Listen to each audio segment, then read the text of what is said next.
Sebab yang sangat penting telah kusampaikan kepadamu, yaitu apa yang telah kuterima sendiri, ialah bahwa Kristus telah mati karena dosa-dosa kita sesuai dengan kitab suci, bahwa Ia telah dikuburkan dan bahwa Ia telah dibangkitkan pada hari yang ketiga sesuai dengan kitab suci.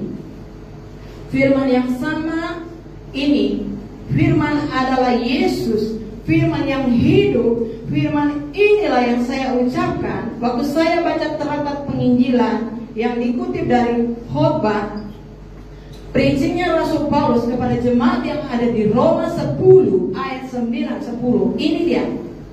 Saya hanya ucapkan dan saya menerima berita Injil itu, saya menerima Yesus sebagai Tuhan dan Juru Selamat pribadi. Tiba-tiba saya berlutut, tiba-tiba saya nangis, tiba-tiba saya keluarkan semua, minta ampun semua dosa. Tuhan, ampuni saya, waktu kecil saya pernah ini, itu, ini.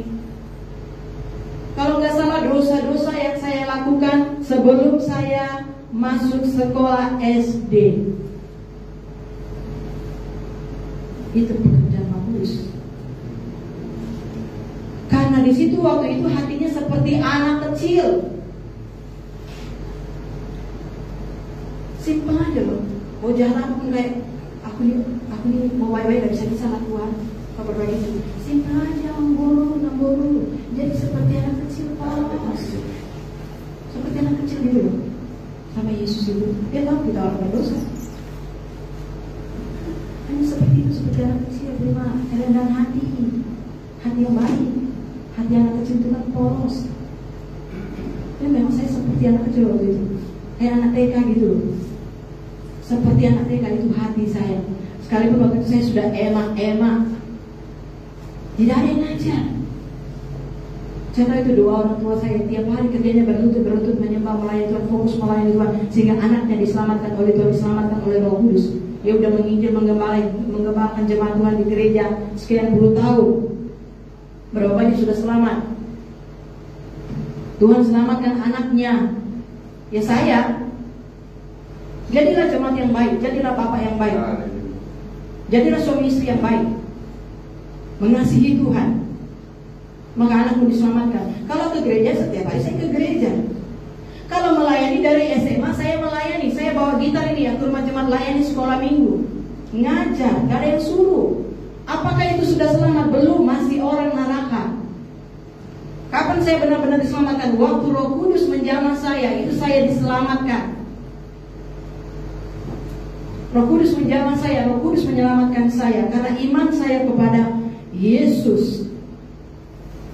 Gak pernah saya diinjil oleh orang tua saya, otomatis saya diselamatkan oleh Roh Kudus. Jadi saya tahu itu buah kesetiaan seorang suami istri yang setia berpuluh-puluh tahun di gereja itu. Kalau ada mantan pelayan Tuhan yang suaminya masih belum bertobat, anak-anak yang masih kawin cerai, coba lihat dulu ke belakang waktu diajar digembalakan oleh bapak gembala, ibu gembala.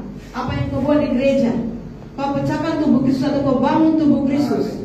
Kau gunakan berkat-berkatmu untuk kepentingan penginjilan gereja Tuhan atau untuk sendiri? Nanti kau nangis dengan air mata, tidak akan diselamatkan di jamaah kecuali bertobat,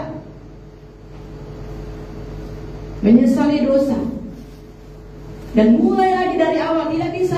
Tidak bisa diteruskan. Saya tetap dari awal pertobatan, jadi murid Yesus, taat dan setia, pemuji, penyembah, pendoa. Itu yang dikerjakan oleh orang tua saya 40 tahun dalam pelayanan. Tidak pernah kemana-mana, fokus saja untuk Yesus. Karena dari muda dia sudah dipanggil oleh Tuhan untuk Injil.